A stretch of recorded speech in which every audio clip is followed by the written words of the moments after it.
See, here's what happens in South Georgia, period, and I think pretty much everywhere.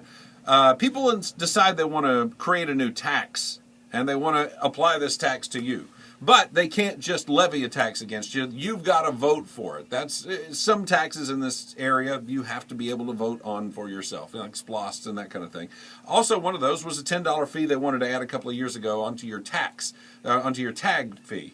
When you go to buy your tag, you have to pay an extra $10. That was supposed to go to build trauma centers in the area because there was a big study that said not only are we lacking in trauma centers in rural parts of Georgia, but it's going to get worse in the coming years if we don't do something about it right now. And the legislature stood up and said, hey, what can we do to make this better? We know, we'll tax people, because that's always their excuse.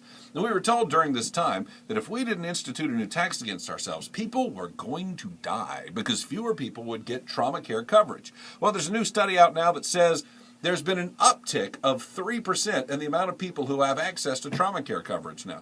Not a downspin, like we were told, it was just going to completely go into the toilet. It's actually gone up, the number of people who are covered by trauma centers and have access to trauma centers in their area. So once again, when people tell you you've got to pass a brand new tax or you are doomed, please consider your source and make a wise and informed decision about whether or not to cost yourself and everybody else around you more in taxes.